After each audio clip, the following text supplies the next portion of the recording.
I've testified many times before this committee, before other committees, as chief of the Border Patrol in Tucson sector, the most active sector in the United States, as national chief of the Border Patrol, as Deputy Commissioner of Customs and Border Protection, and lastly, as acting commissioner of CBP.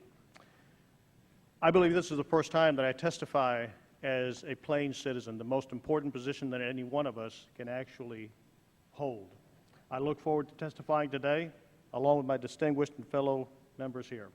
I believe that the subject of today's hearing is of critical importance to the nation. Our country has been struggling with the issue of immigration reform for many decades. It is a matter that captures our nation's attention and generates deep, some would say visceral, emotions. One thing that the vast number of Americans agree on, and I also agree on this, is that our nation's immigration system is in fact broken.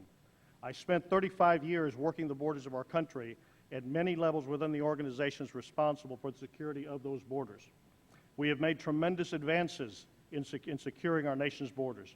Illegal immigration flows across our borders must be controlled. That is something that we have to do. But we must understand that controlling the illegal flow of persons is but one of the many challenges that the men and women who stand the line face each and every day. Officers and agents also combat the illegal flow of narcotics, criminals, criminal organizations, weapons, bulk currency, and cartel activities into our country. Controlling, mitigating, managing, and addressing each and every one of these flows is critical to the security of our nation. But right now, the most taxing and workload-intensive aspect of the job that we do, that I used to do, is the work that goes into controlling the illegal flow of people. A comprehensive and balanced immigration reform plan that guarantees a workable legal flow of immigrants in the future and thereby diminishes the flow of illegal entrants would allow the men and women who secure our borders to focus time and resources on those other threats and would significantly enhance our nation's security overall. The best way to do this is to successfully design and implement a comprehensive and balanced immigration reform bill that will finally respond to the demands of the American people and fix our broken immigration system. Despite the advances in border security that we have made over the years, and there have been many, this is a problem that we cannot fix through enforcement alone. We need an immigration system that allows us to meet our nation's labor needs, further enhances our border security efforts, implements an employment verification system with meaningful employer sanctions for violators, and provides a tough but fair path to legal status for the current unauthorized population. The importance of providing for future legal flows must be taken into account. I believe this is the most important lesson that we can learn from IRCA 1986. We need to make sure that people who come here to join close family members or to fill needed jobs, American jobs, come in through the ports of entry, are subjected to background checks, and are admitted legally for proper reasons and under appropriate conditions. Based on my current review of the bipartisan Senate Immigration Reform Bill, I believe that it contains the general foundational pieces to set up such a successful system. Before I speak too much on this, but I need to put this in current context, is allow me to provide that context. During IRCA, there was about 3,000 United States Border Patrol agents along the entire southwest border. Today, there are 21,380 operating along our nation's southwest border.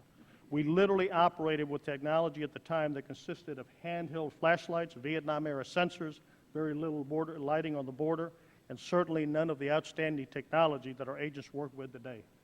Fencing, infrastructure was non-existent.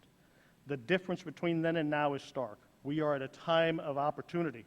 Our nation's borders are safer and more secure than they have ever been before.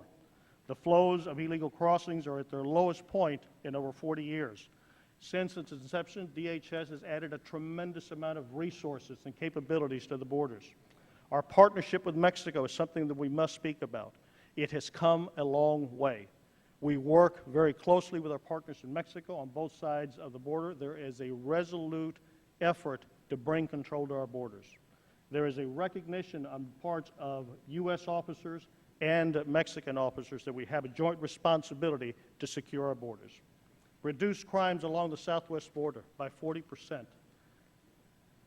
More border fence and infrastructure than ever before, 650 miles of border fence and infrastructure. Largest civilian law enforcement air force in the world, including 10 UASs. over 23,000 Customs and Border Protection officers at our ports of entry, an 80% reduction of apprehensions along our nation's southwest border since a peak year in 2000 when we apprehended over 1.6 million, and a 40% reduction in apprehensions just from 2008. It is against this backdrop of record border enforcement that we must view the bipartisan immigration reform bill that is now moving through the Senate. A critical component of any comprehensive and balanced immigration reform system includes a strong means to crack down on the draw of jobs magnet. We have discussed already what it's going to take to do that. A key lesson that we should take away from the debacle of IRCA 1986 is that it addressed legalization of the illegal population and implemented what turned out to be a very, very weak employer sanctions program. We must address that. The Senate bill appears to meet a lot of the things that we have spoken about today. And critically important, it provides for continued enforcement resources to be acquired and applied under strategies to be developed by DHS and CBP.